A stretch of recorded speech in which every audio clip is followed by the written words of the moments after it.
right, Colette. Welcome, everyone. This is ACDC, Araceli and Colette, the Dynamic Change. And we are here because we love to talk about real estate and finances. My name is Araceli. I'm a transition wealth advisor, and I love working with professional women to rearrange their finances so they can get ahead of the game sooner than later. Colette, can you introduce yourself? Yes, finances, Araceli has drilled it into my head. Financing and your money touches everything, and it's true. Yes. But anyway, she's taught me well. And that's why we do the show. But my name is Colette Rabba. I am a real estate broker and investor in the GTA, and I love helping really anybody, but not everybody, to buy or sell a property in the GTA. There's so many variations to that, and that's why we like doing the show as well, is because people talk to us all the time about being in, how do I get started in investing? We want to be an investor. How do I invest in real estate? What are the pitfalls? What should we look out for? There are a million things to really look out for. And it's hard to do it all in just one show. So that's why we have multiple shows. That's right. So we'll give you just a little bit bite-sized tidbits of what, it could be. But today we wanted to talk to you a little bit about, and this is something that we had a discussion, Colette and I. A lot of people get attracted to real estate investing because they want to have passive income. And we actually looked up rental income, and rental income is really considered passive income. But is it really passive? Right? Yeah, that's why we had this discussion, because she's like, it's passive, right? I'm like, I don't think so. Being a landlord is not really that passive unless you have a brand new build. And even though you have a brand new build and everything is great and everything is perfect, passive in the sense of, yes, there's not much to do on a daily basis like your regular work schedule where you're 9 to 5 or whatever it is, and you have to generate leads to get business. So here you already have your client, your tenant, and they are giving you income based on what you're giving them. And that's, in that sense, it's passive. But in my sense of thinking, oh my gosh, I'm a landlord and I have a million things to do, and I have to upkeep the property, and I have to actively follow up with my tenants if everything's okay, they're paying their rent, if there's any issues, troubleshooting. So in that respect, I have to do my bills, I have to do my bookkeeping. That's not passive. So that's why it can be confusing, right? So yeah, so that's one of the things that, we want to really, you got to really look at the details of it. And some properties require quite a lot of maintenance because the property is older. You may have certain things that are kind of okay, but you never know when they're going to break. So right. I have one tip for somebody who's looking into being a landlord. So in Ontario, and I can't say this for everybody across the board, but in Ontario, the rule is you cannot put in the lease that you require. Let's say there's a house and you're renting a house, and eventually there's going to be some snow, and eventually there's going to be some ice during the winter months. So something like that. Or let's say the house has a lawn and there's lawn maintenance. So in Ontario law, if you put that into a lease, into your lease agreement, it is not lawful. You cannot ask. It's always going to be, even if it is in the lease, it is the landlord's responsibility for snow shoveling and lawn maintenance. So the way you get around that, do you know how? Tell us. I know, but tell us. You have a separate agreement. So when you have a separate piece of paper saying, and it can be at the time of the lease signing, you say to the tenant, here's a separate agreement. It stipulates that you are responsible for, and maybe the landlord doesn't care. They have a lawn guy that they live next door and they're going to do everything anyway. So if you as a landlord want the tenant to be responsible for his own snow and ice removal and lawn maintenance, you put it in a separate agreement. Separate contract, yeah. That's what it is. So you have a separate contract with them that can't go through, because it's almost like another tip that, if I have to say it this way, know the law, know what the landlord and tenant board requires of you to make it a legal document, not just with the lease, but also other things that you're asking, like the lawn maintenance, like the snow shoveling, like let's say if they have a pet and you have to remove the dog poop from the lawn before they move out, things like that.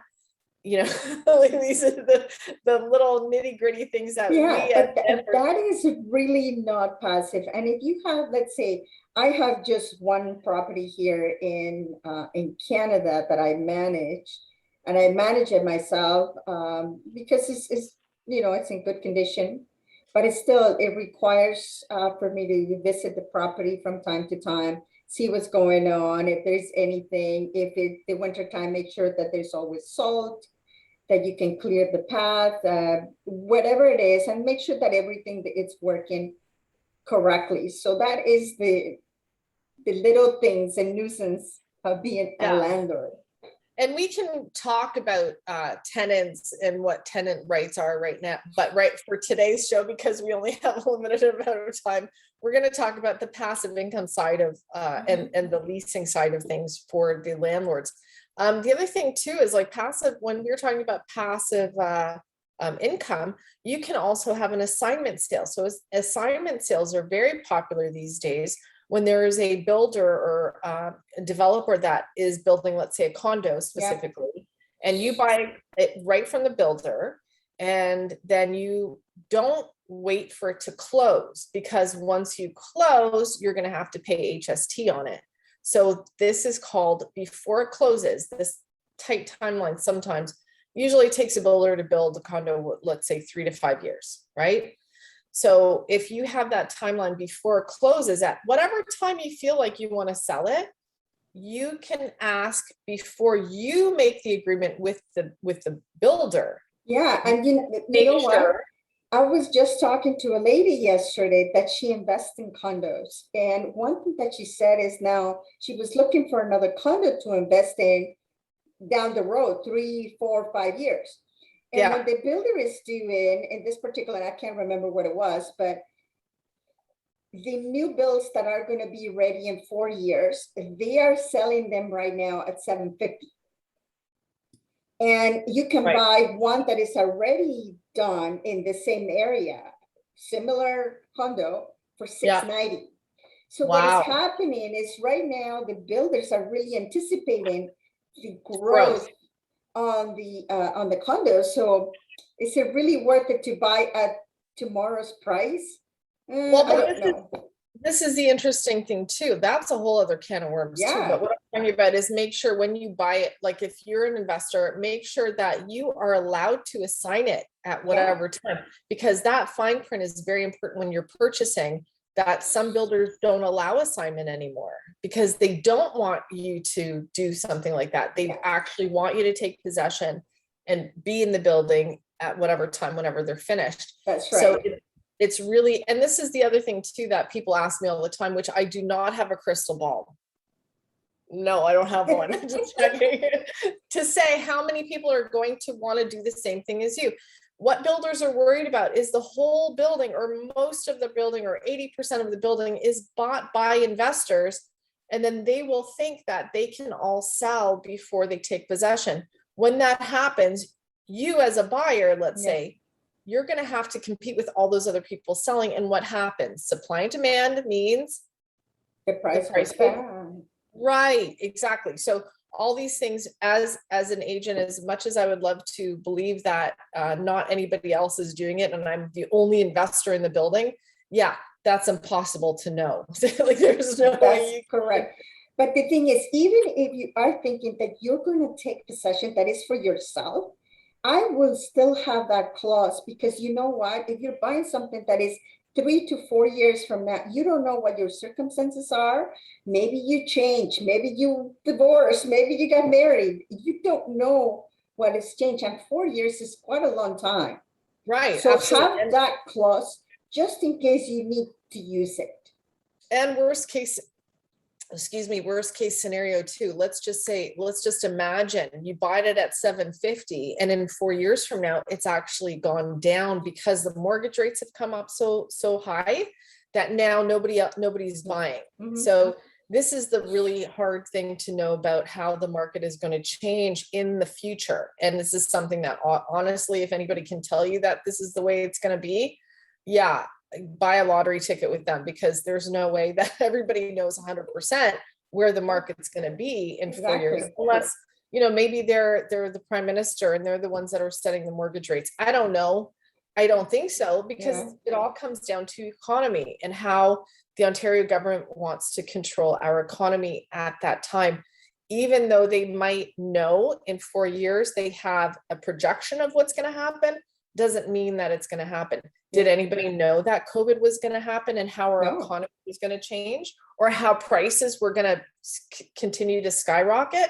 Nobody would have guessed that. Mhm. We were all thinking that, oh, because of COVID, the market's going to be dead and nobody's going to be buying or selling. It was completely the opposite.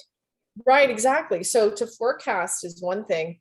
And to, obviously we all have our methods of forecasting and thinking, okay, we look at history to forecast, and we Yeah. also look at other factors that, what's happening in the government, what's happening with mortgage rates, all these things. But really, to say forecasting is not 100%. Oh, It yeah, can be no, absolutely not. And you know what, to predict, and I think what has happened is now everybody's getting greedy and say, oh, well, things that keep going up, this is going to be in the next few years, but you don't right. know. And No, you for don't. as much as we see here in the GTA that the prices continue to go up, could this change at any time? Yeah, you bet. Of It can course. change anytime. So, but Yeah, you of just, course. it's better to be safe and make sure that obviously you check with your finances, make sure that the price that you have selected, whether it's 750, 600, 500, whatever it is something that you can actually pay today. And of course, make sure that you secure sources of income and so on. And if possible, increase your sources of income if that's possible, right? Because Yeah. the more you have, the better it is. Well, and that's the thing that, what I really like about real estate is that if you look at historical data, right, this is the one way people really make decisions about investing.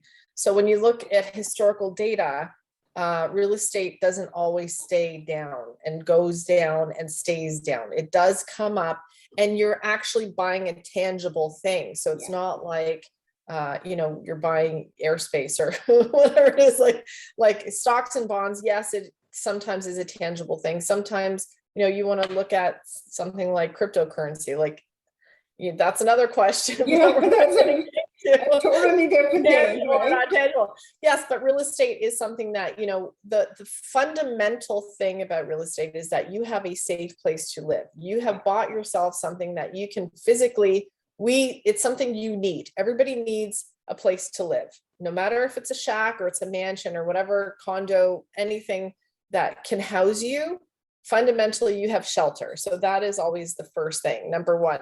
As an investor, if you say, okay, now I have this property and I want to use it as an investment property, then that, and this is very conservative thinking when I talk about this, because there are lots of people that actually buy an income property and are still renting their house to live in, or their property to live in, an apartment or whatever it is. And they decide to go and buy another property that is, let's say, up north, because they can't afford GTA purchasing right now. But the more bang for their buck, they can go out and buy something, let's say in Sault Ste. Marie. And actually, I was just there, so that's why I'm talking about this.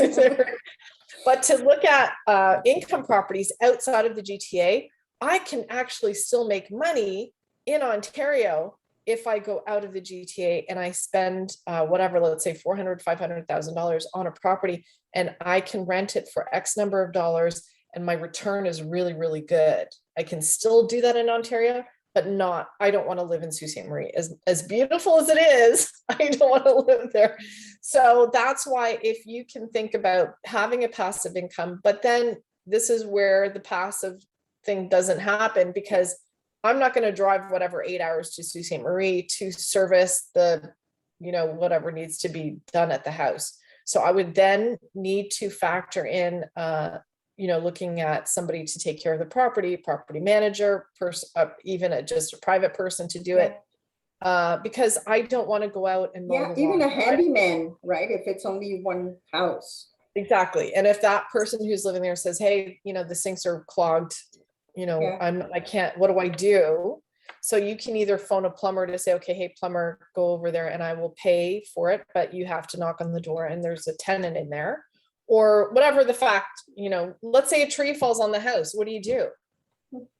Yeah. Do you trust that property manager to come and assess the property and give you the information, have that communication with you? We're talking horror stories here, but let's just say, things But happen. it could happen. And the thing is, that's what it is. It's not like you put your money into an account, an investment account, and you let it be, right? It's not the same. You have a physical location. You don't know what the weather is like, all those kinds of things. So, and we're kind of a little bit off topic, because what we wanted to get at is that, yeah, the passive income is great, but you also have to think that it's really no passive. I would call it semi-passive. Right. Well, that's it. That's why we have this funny, the way the English language is, because passive to me means I don't do anything. Yeah. So if I give my stockbroker, here you go, here's some money, go invest it for me. That to me is passive. And then whatever, hopefully it'll grow. Or my RSP is passive. Like, that to me is the actual term of passive. So it's funny, but it's just the way we call it that. But honestly, like, there's so many little things that we have to consider before we buy an income property. So I hope that if you like what we say today on our call today, that, you can ask us all these questions and say, what can I do? What should I be looking out for? Things like that. So yeah, do we have anything else to add? No, the only thing that I'd like to add is, if you own a property and you have passive income coming in, right?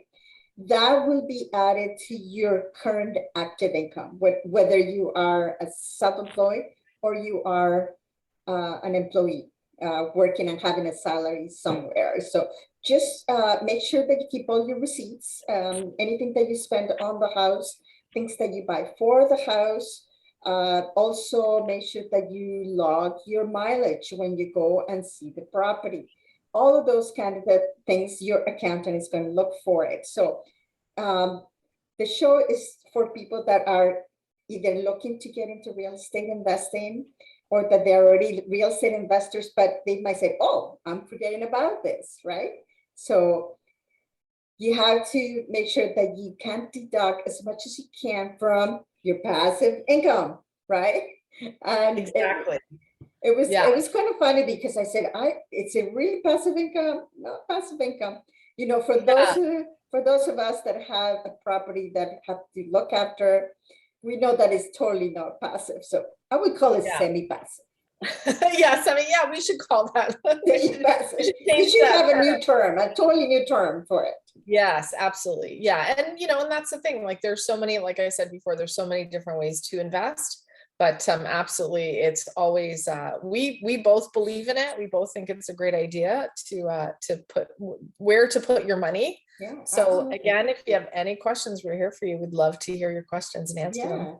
So I hope this helped you. A little bit kind of semi-funny episode, but I think we just wanted to tell you that we also question ourselves, like why is this called like this? It really That's right. Like that. Yeah. But absolutely, So I hope this helped you, and we will see you in our next episode next week. So don't miss it. Have a great day. Bye. Thank you, Colette. Thanks for joining us.